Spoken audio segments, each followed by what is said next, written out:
The late 1970s were a representational awakening for homosexual men. They began to embrace a new vision of themselves as hypermasculine, a look known as the clone look. Soldier, cop, construction worker, these were all new gay images rather than a dancer, decorator, or ribbon clerk. The rise of the clone look and the bars that catered to them helped push forward this new gay masculinity.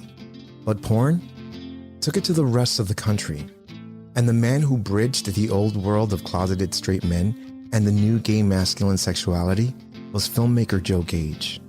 The road movie as a cinematic genre emerged after World War II and reflected both the advent of the automobile as a fundamental expression of individualism and the emergence of a mobile young suburban population looking for adventure. The combination of these elements, plus the exploration of male sexual desire among working class and rural men, were brought together by Joe Gage in his Working Man Trilogy. Is this the perfect daddy? Yeah, he's good, but can we get him? Maybe. Lives in California in the desert. He works for $500 a day, if he likes the story. Plus, we'll have to send him a round-trip ticket. I think he's what you're looking for. The original daddy of gay porn, Richard Locke, burst onto the gay erotic film scene in 1974 and quickly became a fixture among gay men who were into the rugged and sexy male look that differed from the films that were coming out of California. But Richard Locke was more of a Renaissance man all rolled into one human. In this episode, we're going to celebrate Joe Gage, aka Tim KINCAID, a director who allowed homoeroticism to slip out of the closet and into the gravel pits, truck stops, and work sites of America. We will also look at Joe Gage's Kansas City Trucking Company, a gay porn film that when released was viewed as more than just a gay porn film and would help viewers imagine a world of gay men outside of coastal cities. And finally, we're going to celebrate Richard Locke, the macho gay porn star, regarded as having been an integral part of a highly developed star system in gay adult films, with a filmography and a physique that would help shape and define the parameters of gay adult film. This is Demystifying Gay Porn. My name is Ike Grande, and if you watch gay porn, I've definitely helped to get off.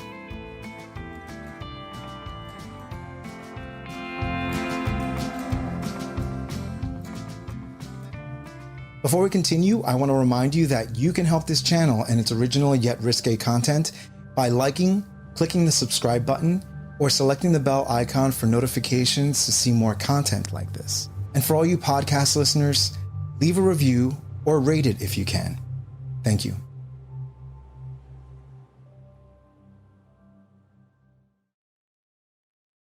Tim KINCAID, Joe Gage, was born on July 2nd, 1944 in Santa Barbara, California to a Mexican father and Irish and Scottish mother. Gage grew up on Catalina Island, just off the coast of Los Angeles, watching science fiction movies and reading authors like Evan Hunter. Gage began his career in the late 1960s after reading an article in the New York Times about people making underground films that had a lot of nudity in them. They were spending little money to make them and were reaping in huge profits. Gage, who was working as an actor at the time, became very interested. Working in TV and commercial at the time without a background in TV and film, Gage began to follow crew around and learn the filmmaking process.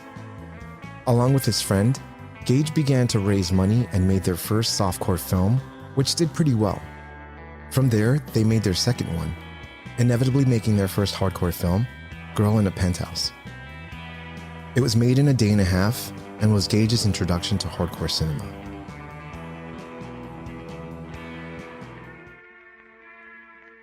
Gage was not a stranger of being in front of the camera of gay adult films. Wanting to see what it was like to be in a film, Nick Elliott, the director behind Morning, Noon, and Night, hired Gage. You know, I'd give up anything for you, Jim. I'd even die for you. Wouldn't you do the same for me? What?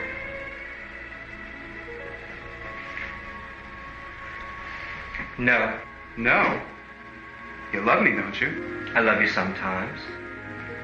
Sometimes you love somebody else? I didn't say that. Oh, man. I mean, all day long I do nothing but think about you. I cook for you. I wait on you.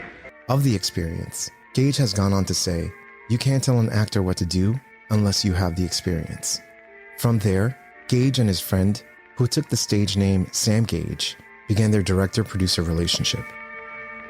I'd made a straight sexploitation R-rated movie, and then I'd made a couple of straight hardcore movies, and then I moved to California, and I kept thinking about, having seen Boys in the Sand in New York, what was theatrically playing in New York, I just thought, I would really like to try to do that, but I want to take a different approach. I want to do the all-American, blue-collar, everyday man of the street kind of guy. In order to record the sexual lifestyle that had begun to emerge during the sexual revolution from the 1960s and 1970s, Gage used naturalistic techniques that originated from documentary-style filmmaking to capture the rough and gritty feel.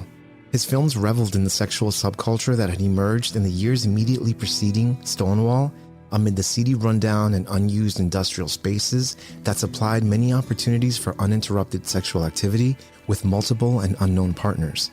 Streets and city landmarks became sexual landscapes. Many of Gage's films focused more on manual and oral sex. Anal was not really the focal point. Gage believes that anal is not very cinematic, which to him is the whole idea of making gay pornography. His basic belief is that the one focus should be the phallus, the worship of the penis. During his career in hardcore pornography, Gage was often criticized for his lack of face shots. Gage attributed this to how long he had been making films and how many models he works with were happy with the anonymity in these films. He would often sign releases for the films guaranteeing models that their faces would not be shown. One particular thing of note in Gage's films is his use of women in gay pornography, something the director has been criticized and praised for during his career.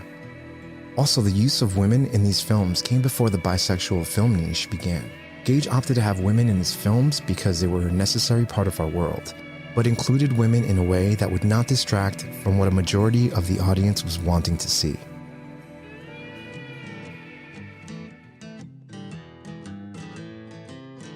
Gage made a number of films after his trilogy, most notably Closed Set and Heatstroke. He went on to make loops for PM Productions based out of New York. They were usually set in New York City and had lower production value. Gage reminisces making these seedy films for the wrong reasons: money. After making his film Heatstroke, Gage felt like he had said all he needed to say and wanted to move on to other things. And although people approached him with offers, Gage retired from making gay adult films in 1986.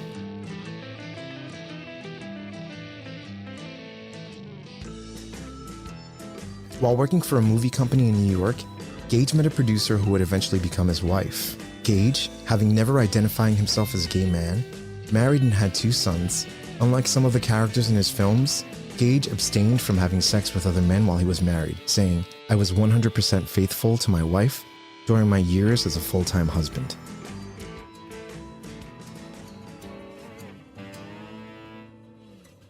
Gage also spent a good part of the mid to late 80s making low-budget science fiction and horror films under his real name Tim KINCAID, Breeders, Mutant Hunt, and his most famous of the bunch, Robot Holocaust, which was featured in an episode of Mystery Science Theater 3000 and was released on Blu-ray by Scorpion Releasing. His 1989 film, She's Back, starred Carrie Fisher.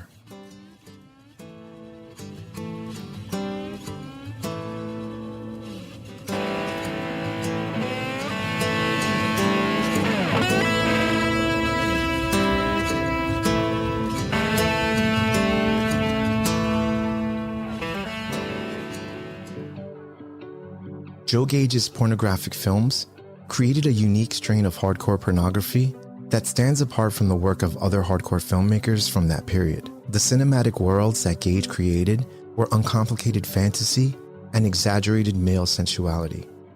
More than just gay pornography, his films were preoccupied with the meaning of and the playing out of masculine codes of behavior. In 2001, Gage made his return to the gay adult entertainment world to a different sexual landscape. He has predominantly worked with Titan Media and Ray Dragon Studios. That same year, he was inducted into the Gay VN Hall of Fame.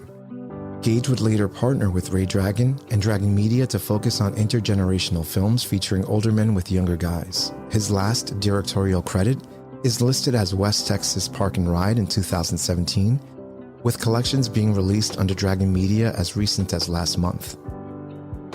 I have been within 2 degrees of separation with Joe Gage and used those contacts for an interview. However, Joe Gage, Tim Kincaid, is living in enjoyed solitude, and we should respect that.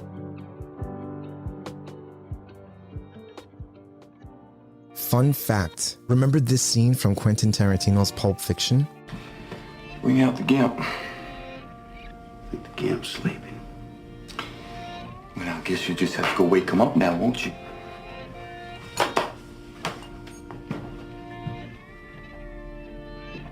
Well, get this. Tarantino was inspired by Gage's work when doing this scene in Pulp Fiction.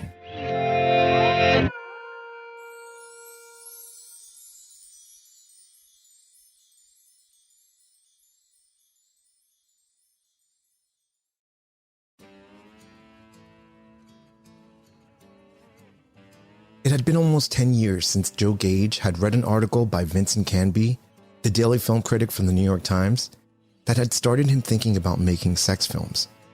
Canby's article was about the proliferation of theaters showing sexploitation movies, low-budget, sensationalistic, feature-length movies made with plenty of violence, sex, and nudity. The article stressed the movie's profitability. Kincaid was intrigued by the possibility, and whenever he was on set making a TV commercial, he began to pay attention to the production process. He began thinking about making a gay hardcore film and performed in one, a movie called Morning, Noon, and Night, in order to see what it was like to have sex in front of a camera. In 1975, Kincaid shopped around a script for a gay hardcore road picture called Highway Fantasies.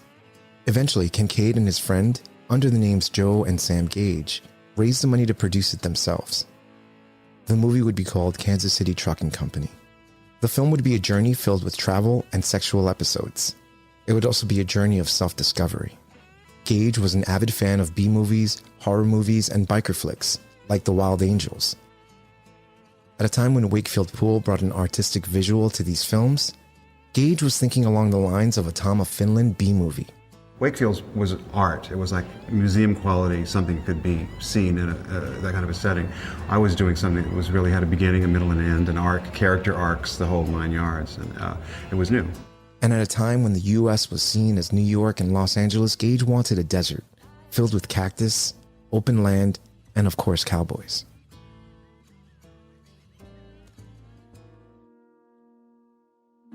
The first person Gage cast in the film was Richard Locke. Gage had seen him in a poster for a hardcore film called Pool Party at the Adonis Theater and said, "That's Hank." Locating the actor, however, proved very difficult since Locke was out in the desert, living in a shack with no running water, a generator for electricity where he was building a geodesic dome. Richard Locke was essentially a desert rat. He lived out in the desert out in Palm Springs. Gage was surprised to find the clean-shaven Locke now had a full thick beard with gray on both sides. Locke offered to shave his beard before starting the movie, but Gage told him not to. Gage would then cast Jack Wrangler because the camera loved him. He was an animalistic sexual being. When they set up their interview, Wrangler walked in and told Gage, "You're shocked, right?" When Gage would ask why, Wrangler said, "Because I'm so short." That didn't bother Gage, who considered Wrangler one of the most professional, courteous, and agreeable actors to work with. In casting the part that would go to Steve Boyd, Gage went to San Francisco and interviewed guys at Wakefield Pool's place. Steve Boyd was a garbage man, worked for the city pulling garbage. Boyd walked in with a friend who had one credit in the industry to his name. However, he was hesitant to appear in another film since he was under the impression that a record executive friend was going to give him a recording contract. When Gage heard that, the part went to Boyd. The truck was rented from a trucking company, and they needed a guy with an 18-wheeler license to drive it. When they didn't have money to rent the entire truck, they would just rent the cab. The other people besides the sort of secondary group of performers were just people we knew or people who knew people who said, "Can I do this? Can I be in this? I just want to do it."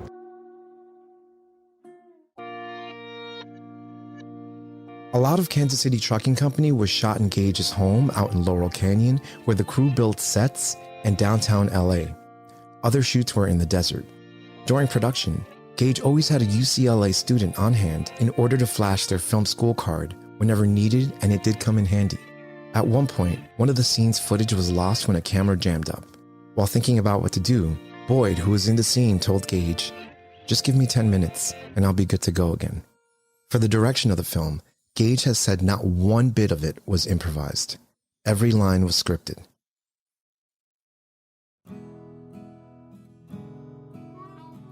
Kansas City Trucking Company follows a trucker named Hank, played by Richard Locke, on a long haul to Los Angeles with a newly hired man riding shotgun, played by Steve Boyd. Jack Wrangler plays the dispatcher. He and Locke have a quickie before Locke goes on the road. The straight man, played by Boyd, is dropped off by his girlfriend and has sexual fantasies of Wrangler as they drive to Los Angeles. Along the way, Locke and Boyd fantasize, experience flashbacks of sexual fantasies, or pass by a number of sexual encounters on the side of the road. At the end of their journey, they both join in an orgy at the trucker's bunkhouse in LA.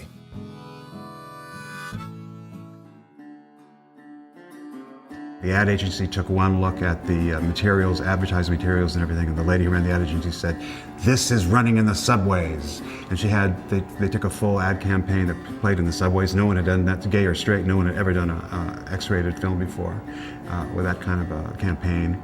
We took ads in the New York Times before it opened. It was a big, big thing, and we treated it like a movie.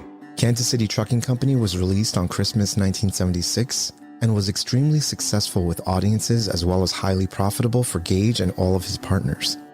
It's supplanted Boys in the Sand. It became a sensation. It broke all kinds of box office records in San Francisco. We opened the same week, at Christmas week, that Streisand's Star is Born and Dino De Laurentiis' King Kong. And by the third week of the run, we were beating them both. Gage has said it made him a lot of fast money, giving him the freedom to do what he wanted for a period of time. Since Kansas City Trucking Company was so financially successful, Joe and Sam Gage immediately began to plan a sequel. A year later, Gage released El Paso Wrecking Corps. This town, this job are getting on my nerves.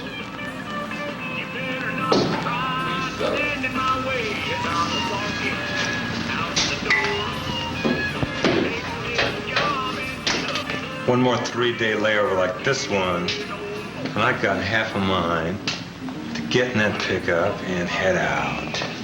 You got half a mind, period. A year after that, a third film, L.A. Tool and Die, was released, starring Will Seegers as Locke's love interest as well as Casey Donovan. Hi, where you going? Not too far. Can you help me out? Oh, sure thing. Hop in.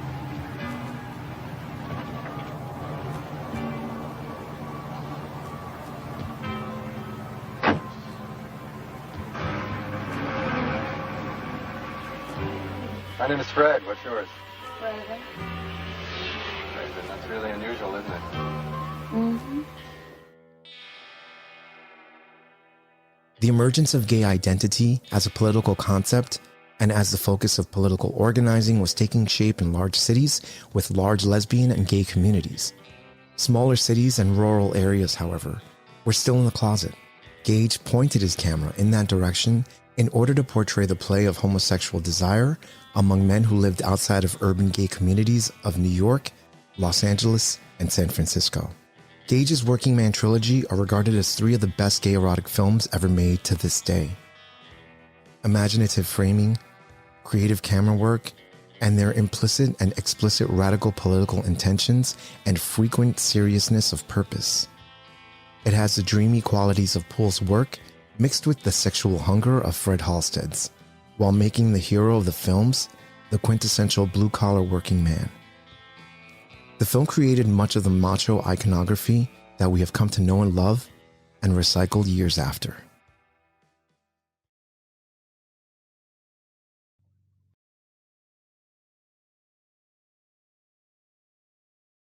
Richard Holt Locke was born on June 11, 1941 in East Oakland, California, and was raised by his parents with his brother, writer Robert Locke. Both Locke and his younger brother were gay, and though there was a bit of reluctance from his mother at first, their parents were supportive of their sons. Locke would graduate from Pleasantville High School, join the Army, and be stationed in Germany as a tank mechanic. Once he finished his tour, Locke would return to California and attend Chico State University, majoring in history and aesthetics of film.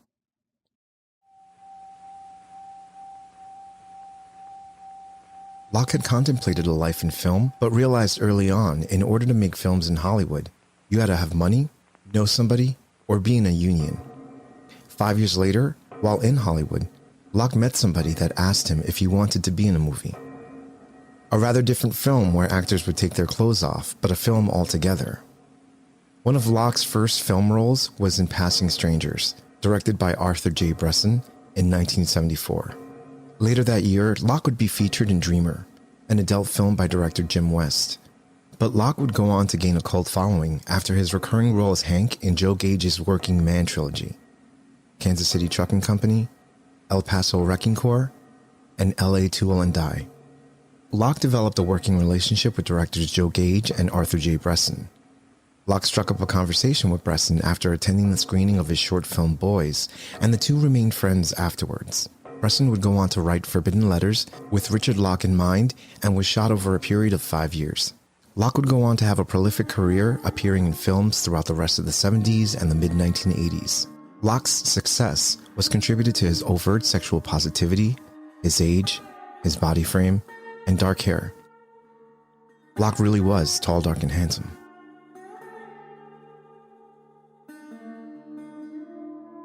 How long have you been here? 2.5 years. You got a lot done in that time.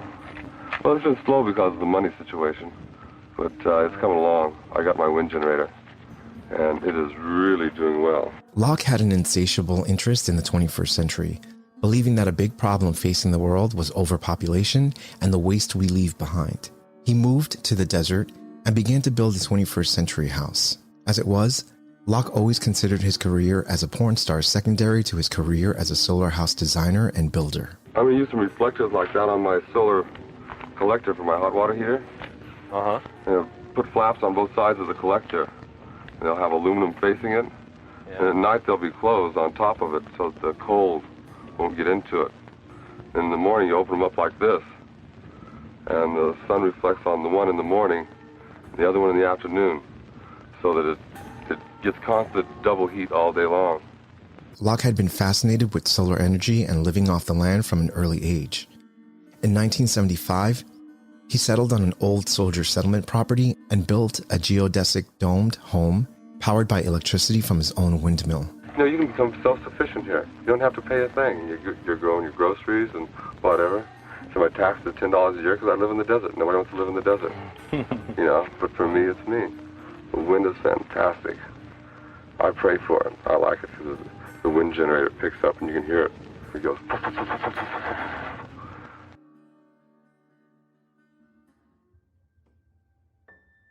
In 1983, Locke was diagnosed with HIV and retired from adult cinema and became an HIV/AIDS activist.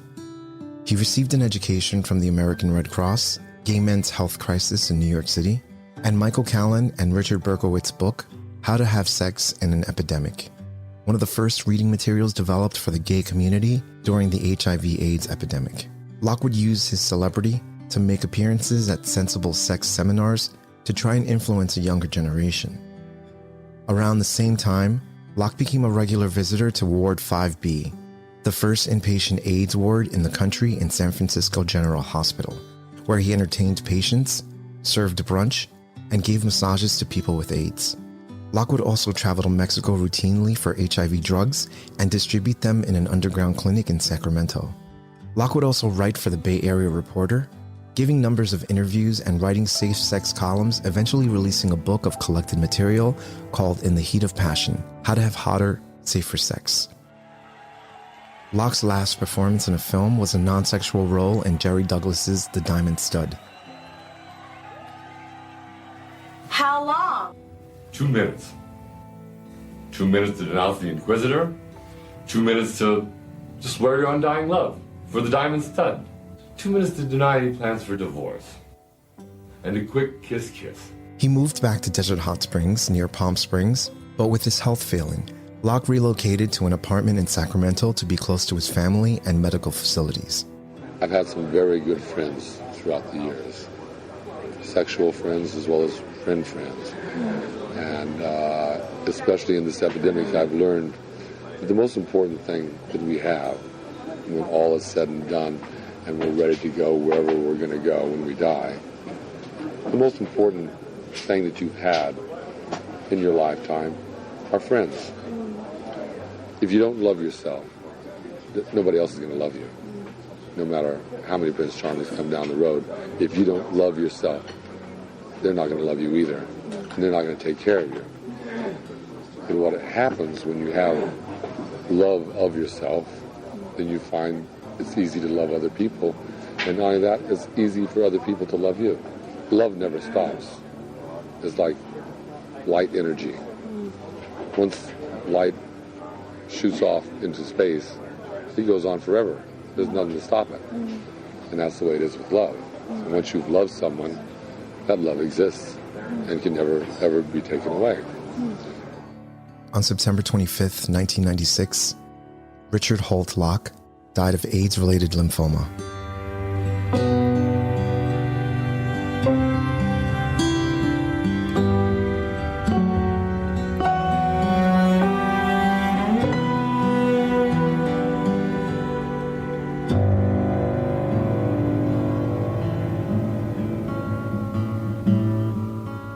Richard Locke would begin his career with one word: yes. A word that could have possibly been the title of his autobiography. I said yes. From there, Locke would go on to work with great pioneering directors of gay erotic cinema, from Arthur Bresson to Joe Gage to Toby Ross and Wakefield Poole. As a performer, Locke always felt he had an obligation to the men living in small cities, far from the major gay centers like New York, San Francisco, or Los Angeles. As a futurist, Locke had hopes of building hundreds of solar homes. A truly proud gay man, helping his community as well as he could through one of the darkest periods. As many of these men that came before us, he was gone too soon. However, Locke once said, "The best thing about film is that he will live a long time, even after he's gone."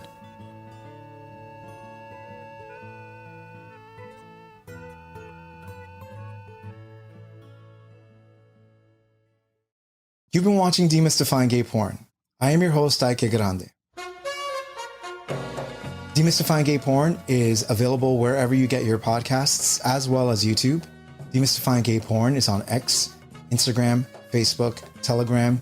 And if you like what you're watching or listening to and want to be a part of the creative process, head over to patreon.com/demystifyinggayporn, where you can help support this audiovisual podcast and YouTube channel, and I can continue making content like you've just enjoyed. Once again, this is Demystifying Gay Porn. My name is Ike Grande, and if you watch gay porn, I've definitely helped to get off.